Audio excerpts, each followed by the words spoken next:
नमस्कार दोस्तों। आज हम एमपी व्यापम सब इंजीनियर के प्रीवियस ईयर का पार्ट 14 करेंगे। प्लीज़ आप लोग वीडियो को अंत तक देखिएगा। आपका पहला क्वेश्चन है, which of the following is not a vehicle in paints. तो यहाँ पर आपसे पूछा गया है कि आपके पेंट में जो है कौन से जो है व्हीकल्स नहीं हैं। ऑप्शंस दे रखे हैं, लिंसीड ऑयल, टंग ऑयल, पोपी ऑयल या फिर टर्पेंटाइन ऑयल। तो आपका जो तारपीन का तेल होता है ये आपका व्हीकल नहीं होता है। ऑप्शन नंबर डी जो है आपका बिल्कुल सही रहेगा। फिर आपका ये हाईवे इंजीनियरिंग का प्रश्न है, the traffic volume is equal to. तो यहाँ पर आपसे पूछा गया है कि आपका जो ट्रैफिक वॉल्यूम होता है वो किसके बराबर होता है।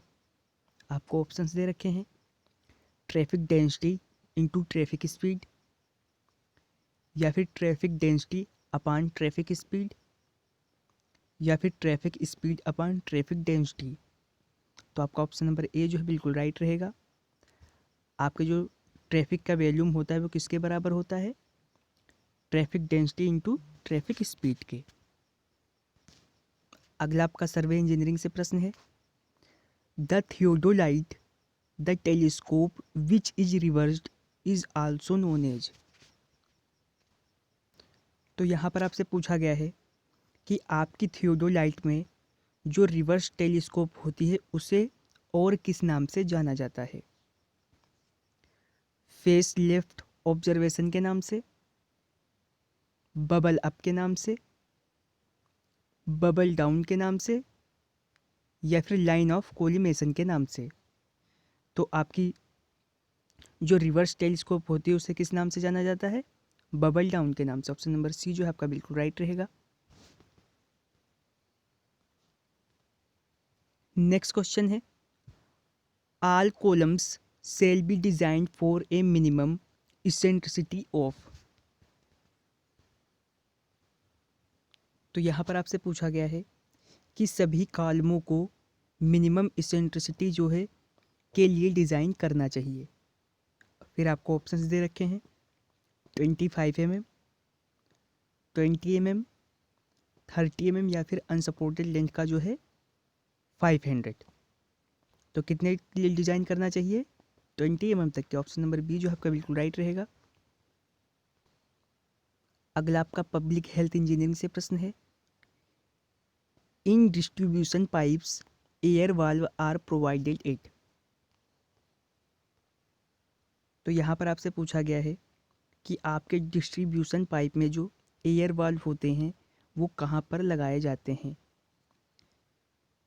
जंक्शन पॉइंट पर, हायर पॉइंट पर, या फिर नन ऑफ अबव, या लोअर पॉइंट पर। तो आपके जो एयर वाल्व लगाए जाते हैं वो कहाँ पर लगाए जाते हैं, ये लगाए जाते हैं हायर पॉइंट पर। ऑप्शन नंबर बी जो है आपका बिल्कुल राइट रहेगा। नेक्स्ट क्वेश्चन है, जिंक और aluminium powders are used as. तो यहाँ पर आपसे पूछा गया है कि जिंक और एल्युमिनियम पाउडर को जो है इनका जो यूज करते हैं वो किस रूप में किया जाता है, रिटार्डर्स के रूप में, एसिलेटर्स के रूप में, एयर इंट्रेनिंग एजेंट के रूप में, या फिर प्लास्टिसाइजर के रूप में। तो आपके जिंक और एल्युमिनियम पाउडर का जो यूज करते हैं ये करते हैं as a air entraining agent के रूप में। ऑप्शन नंबर सी जो है आपका बिल्कुल राइट रहेगा। फिर आपका नेक्स्ट क्वेश्चन है, how is the lateral pressure of earth related to the depth of the soil. तो यहाँ पर आपसे पूछा गया है कि सॉइल का जो लेटरल प्रेशर होता है सॉइल की डेप्थ से जो है वो कैसे संबंधित है। तो वो कैसे संबंधित है, स्क्वायर डायरेक्टली प्रोपोर्शनल के। ऑप्शन नंबर ए जो है आपका बिल्कुल राइट रहेगा। अगला क्वेश्चन है, the ratio of longitudinal stress to longitudinal strain with elastic limit is known as. तो यहाँ पर आपसे लॉन्गिट्यूडनल स्ट्रेस व longitudinal stress with elastic limit में जो है रेशियो पूछा गया है कि वो क्या कहलाता है, तो कहलाता है मॉडुलस ऑफ इलास्टिसिटी।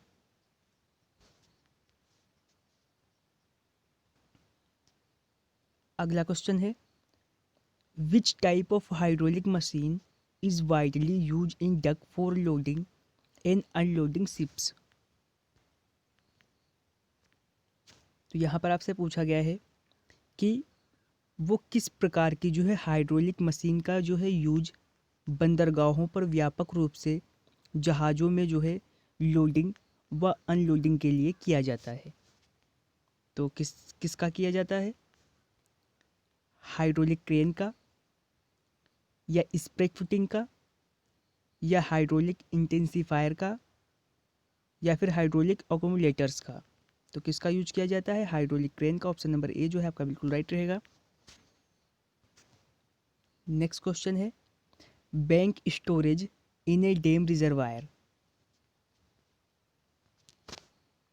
तो यहाँ पर आपसे पूछा गया है कि एक डैम के रिजर्वायर में जो बैंक स्टोरेज होता है उससे क्या होता है, तो उससे क्या होता है, रिजर्वायर की जो कैपेसिटी होती है वो इंक्रीज हो जाती है। नेक्स्ट क्वेश्चन है following designs represent which gravity aerators. आपको एक फिगर दे रखा है और आपसे पूछा गया है कि ये किस प्रकार का एरिएटर है।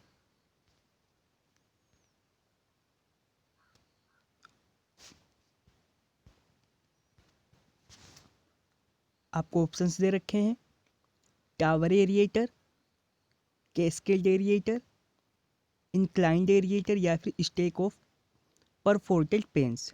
तो आपका ये कौन सा, ये आपका टावर एरिएटर है। ऑप्शन नंबर ए जो है आपका बिल्कुल राइट रहेगा। A 90 metre height RCC buildings is to be constructed founded on a weak fine grained soil. The type of foundation used for this construction would be। तो यहाँ पर आपसे पूछा गया है एक 90 मीटर ऊंची आरसीसी बिल्डिंग का जो है कंस्ट्रक्शन होना है जिसकी फाउंडेशन जो है वीक फाइन ग्रेन्ड सॉइल पर रखी जानी है। तो इसके कंस्ट्रक्शन में जो है किस प्रकार की फाउंडेशन जो है हमें बनानी पड़ेगी। ऑप्शंस दे रखे हैं under reamed pile, isolated footing, raft foundation with piles, या फिर फ्लोटिंग फाउंडेशन। तो इसके लिए हम किसका यूज करेंगे, राफ्ट फाउंडेशन विद पाइल्स का। ऑप्शन नंबर सी जो है आपका राइट आंसर रहेगा। नेक्स्ट क्वेश्चन है placing of concrete should preferably be done at temperature of. तो यहाँ पर आपसे पूछा गया है कि कंक्रीट की प्लेसिंग के लिए जो है सामान्यतः जो है कितना टेम्परेचर जो है किया जाना चाहिए। आपका ऑप्शन नंबर सी जो है बिल्कुल राइट रहेगा। फिर आपका लास्ट क्वेश्चन है dash is a mixture of linseed oil and whiting chalk which is used for fixing glass panels. तो यहाँ पर आपसे पूछा गया है कि अलसी का तेल और वाइटिंग चॉक का जो मिक्सचर होता है उसका यूज ग्लास पैनल को फिक्स करने के लिए किया जाता है, वो क्या कहलाता है। तो कहलाता है पुट्टी। ऑप्शन नंबर ए जो है बिल्कुल आपका राइट रहेगा।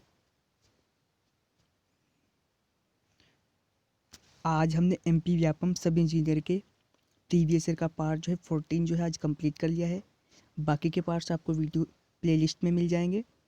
वीडियो को लाइक करें, वीडियो को शेयर करें। अगर आप हमारे चैनल पर नए हैं तो चैनल को सब्सक्राइब करें।